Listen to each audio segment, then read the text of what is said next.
బేహద్ పరం మహాశాంతి. బేహద్ ఆత్మిక పరివారమునకు, ఆత్మిక సోదరి సోదరులకు బాపూజీ దశరథ్ భాయ్ పటేల్ తెలుగు ఛానల్కు స్వాగతం. ఈరోజు బేహద్ పిల్లల్ని ఉద్దేశించి మాయ యొక్క బంధనాల నుండి ఎలా విముక్తి కావాలి అనేటువంటి సందేశాన్ని ఇస్తూ ఉన్నారు. బేహద్కే బేహద్ పరం పరం పరం మహాశాంతి హై, మహాశాంతి హై, మహాశాంతి హై. ఈ యొక్క మహాశాంతి సంకల్పము బేహద్ పిల్లలందరూ కూడా రోజు 2 సెకండ్లు ఎప్పుడైనా సరే, 1 సెకండ్ అయినా సరే సమయం లభించినప్పుడల్లా కూడా మీరు సంకల్పాన్ని చేస్తూ ఉండండి. ఎలా సంకల్పం చేయాలి అంటే, ఆత్మస్వరూపంలో ఉంటూ ఆత్మ యొక్క అనుభూతిని పొందాలి. ఆత్మ పాయింట్ ఆఫ్ లైట్. పాయింట్ అంటే అతి చిన్నది, సూక్ష్మమైనది. సూది మొన మోపినంత. ఆ సూది మొనలో కూడా అరబోం రెట్లు, కోటాను కోట్లు కంటే కూడా చాలా చిన్నది ఆత్మ. ఈ ఆత్మ చుట్టుప్రక్కల కూడా తెల్లటి పాల లాంటి ఆరా అనేది ఉంటుంది. ఈ ఆత్మ యొక్క స్వరూపము పరం లైట్ స్వరూపం. ఆత్మ స్వరూపాన్ని ధారణ చేసి బాపూజీని బేహద్కే బేహద్ కళ పరంధామంలోకి వెళ్ళి బాపూజీతోటి కనెక్షన్ జోడించండి. ఏదైతే బాపూజీ మస్తిష్కం నుండి పవర్ వస్తూ ఉందో ఆ పవర్ తోటి కనెక్షన్ని జోడించండి. ఆత్మిక తండ్రితోటి ఆత్మిక కలయిక అనేది జరుగుతూ ఉంటుంది. ఆత్మ మరియు పరమాత్మ యొక్క కలయిక, ఈ యొక్క కలయికతోటే పవర్ అనేది వస్తూ ఉంటుంది. బేహద్ కళ పవరు ఉన్నప్పుడు ఆ పవర్లో బేహద్కే బేహద్ సంకల్పం, బేహద్ పరం శాంతి అనేది చేస్తూ ఉండండి. ఈ సంకల్పము వాయుమండలంలో కొద్దో గొప్ప పవర్ని తప్పకుండా నింపుతూ ఉంటుంది. ఎవరైతే పిల్లలు ఈ యొక్క శ్రమ, ఈ యొక్క పురుషార్థం చేస్తూ ఉంటారో, ఆత్మస్వరూపంలో ఉండి పురుషార్థం చేస్తూ ఉంటారు. పరమాత్మగా పరమాత్మతోటి కనెక్షన్ జోడించి పవర్ తీసుకోండి. బేహద్కే బేహద్ పరం శాంతి యొక్క సంకల్పాన్ని వేయండి. వాయుమండలాన్ని శాంతిగా ఉంచండి. వీళ్ళు చాలా భాగ్యశాలి పిల్లలు. బేహద్దు భాగ్యం అనేది లభిస్తూ ఉంటుంది. ఉన్నతమైన ఆత్మలు. బేహద్ దాదాజీతో పాటు వీరు సాధారణమైన ఆత్మలు కాదు. ఈ పని అనేది ఎవరైతే విశేషమైన ఆత్మలుగా ఉన్నారో వరదాని ఆత్మలుగా అయిపోతూ ఉంటారు. వీరు చాలా పవర్ఫుల్ ఆత్మలు, బేహద్దు ఆత్మలు. ఇలాంటి ఆత్మల యొక్క సంకల్పము విశ్వంలో శాంతి యొక్క జెండాని ఎగరవేయగలుగుతూ ఉంటుంది. వీళ్ళ సంకల్పంతో విశ్వంలో శాంతి యొక్క జెండాను ఎగరవేయగలుగుతారు. ఇలా సదా సాక్షాత్ ఆత్మస్వరూపం యొక్క స్మృతిలో, వాక్కులో వచ్చినా సరే మీరు ఈ స్వరూపంలోనే ఉండండి. సదా సాక్షాత్ ఆత్మస్వరూపం యొక్క అనుభవీమూర్తిగా కాగలుగుతారు. ఆత్మస్వరూపం యొక్క అనుభవీ మూర్తి అనగా పిల్లలకి నేను చెప్తూ ఉన్నాను, ప్రయత్నం అనేది చెయ్యాలి. సాక్షాత్ ఆత్మస్వరూపం యొక్క అనుభవీ మూర్తి పూర్తిగా సాక్షాత్ సదా సర్వుల యొక్క లెక్కాచారం యొక్క వృక్షమును సమాప్తి చేయుట, బిందువుని పెట్టడం, బిందు స్వరూపంలో ఉండటం. చూడండి ఎంత మంచి మహావాక్యం చెప్పబడిందో. ఇప్పుడు ఆ పిల్లలందరికీ కూడా అర్థం చేయించాలి. బిందు ఆత్మగా కావాలి, బిందువైపోవాలి, బిందువుని పెడుతూ ఉండాలి. అందుకని ఈ మాటని మీరు సదా రాయండి. ఇప్పుడు చూడండి, ఒక సెంటెన్స్ రాసిన తర్వాత చుక్క పెడతారు, అంటే పులి స్టాప్ పెడతారు. ఇప్పుడు మీరు ఆత్మ బిందు స్వరూపంగా అవ్వటము అంటే బిందువైపోవటమే, స్టాప్ అయిపోవటమే, స్థిరంగా ఉండటమే. ప్రతి ఒక్క విషయానికి పులి స్టాప్ పెట్టేసేయండి.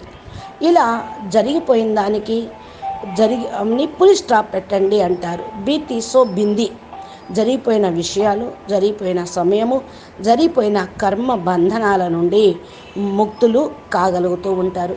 ఈ విధంగా ముక్తి అవ్వటానికి ఇది ఒక్కటే మార్గం. ఏంటది? బిందువు పెట్టడం, బిందువులాగా అయిపోవటం.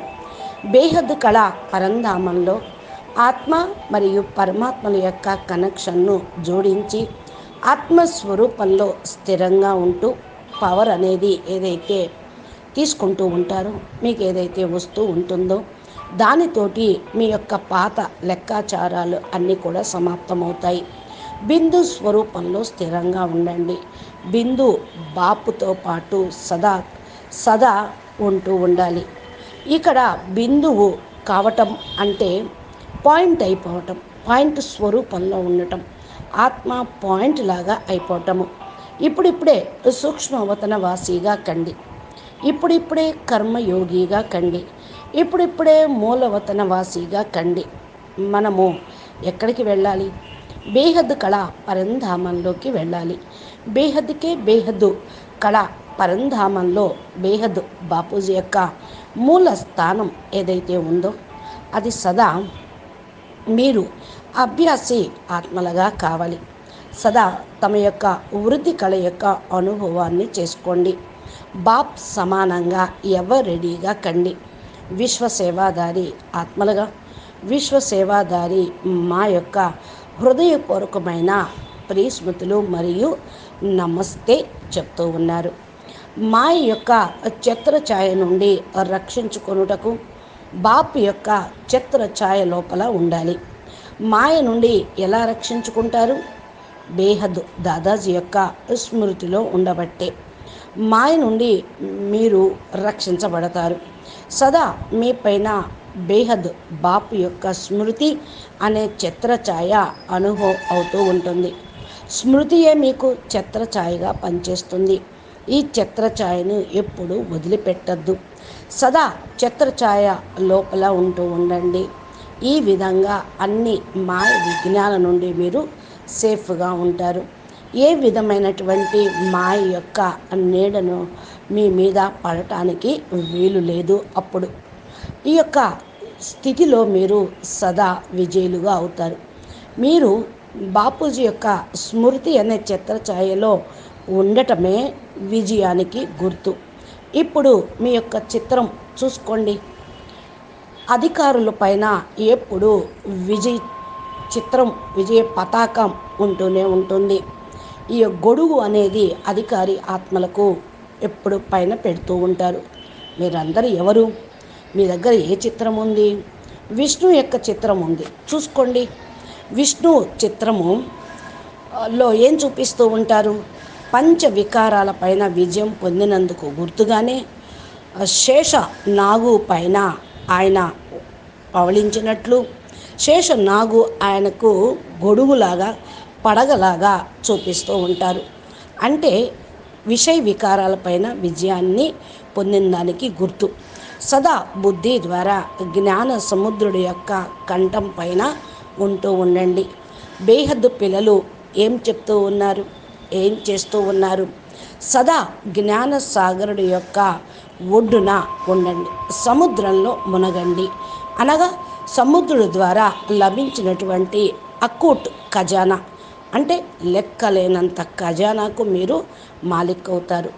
బాపూజీ మీకేమి ఇచ్చారు? అకూట్ ఖజానా, లెక్కలేనంత అపారమైన నిధి నిక్షేపాలను ఇచ్చారు. ఈ యొక్క ఖజానా ఎవ్వరూ కూడా దోచుకోలేనిది, ఎవ్వరూ తీసుకోలేనిది అవినాశి ఖజానా. ఇలాంటి ఖజానాను బాపు ద్వారా మీరు పొందారు. బాపు మీకు ఇచ్చేశారు. ఇలాగా సదా స్మృతి చేసుకుంటూ ఉంటూ ముందుకు వెళ్తూ పురుషార్థం చేస్తూ ఉంటే మీరు చేరుకోవాల్సిన ఇల్లు బేహద్ కళా పరంధామం యొక్క దారి కనపడుతూ ఉంటుంది. ఇలాంటి పవరు, అయస్కాంతం యొక్క పవరు, అవినాశి పవరు మీ ఆత్మని బేహద్ కళా పరంధామం అయిన మీ ఇంటికి వైపుకు లాగుతూ ఉంటుంది. అంటే ఆకర్షిస్తూ ఉంటుంది. ఇల్లు మిమ్మల్ని ఆకర్షిస్తూ ఉంటుంది. అయస్కాంతం యొక్క ఆకర్షణ తోటి మీరు ఆ ఇంటికి అంటుకుపోతారు. అంటే ఆ విధంగా చేరుకుంటారు. ఈ యొక్క అయస్కాంతం యొక్క ప్రపంచం.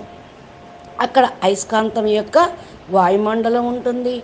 అయస్కాంతమే అయస్కాంతము అంటే ఆకర్షించబడుతుంది. ఆ పవరు మిమ్మల్ని లాగబడుతూ ఉంటుంది.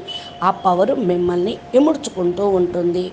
ఇంకా ఎప్పటికీ కూడా తిరిగి పంచతత్వాల్లోకి మీరు వచ్చేది లేదు. అందుకనే ఈ అయస్కాంతం యొక్క పవర్లోకి మీరు వెళ్ళిపోండి. ఒక్కసారి ఈ అయస్కాంతం మీకు పవరు తగిలిందనుకోండి, టచ్ అయిందనుకోండి, మీరు వెళ్ళి అంటుకుపోవటమే. సముద్రం లాంటి మీరు బాపుని పొందారు.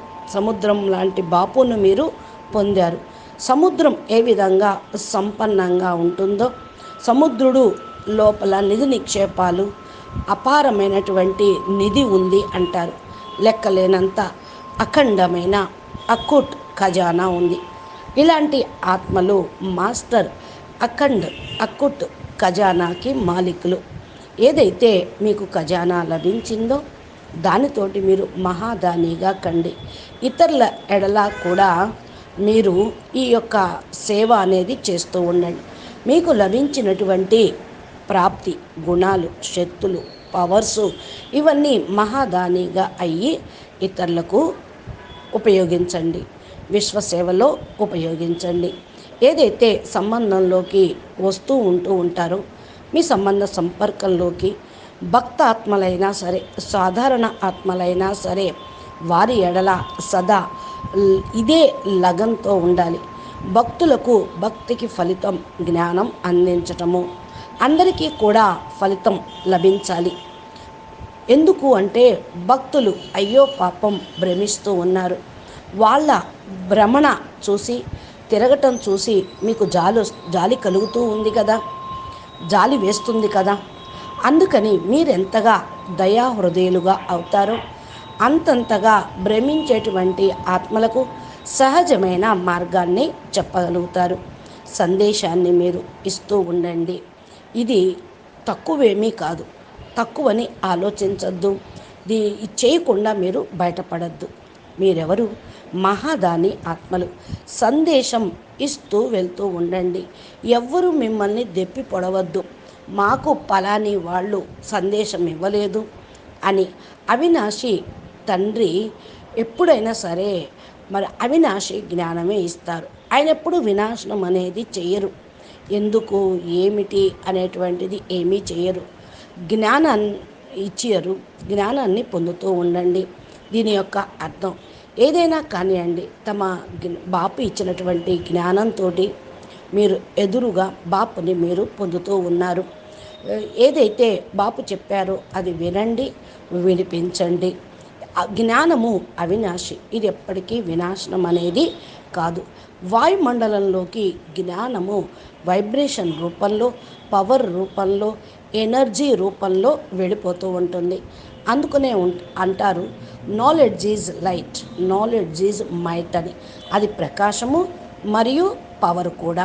ఇలాగా మీరు వాయుమండలంలో జ్ఞానాన్ని సంకల్పాల ద్వారా పంపించినప్పుడు అక్కడ ప్రకాశము నిండిపోతుంది, పవరు నిండిపోతూ ఉంటుంది.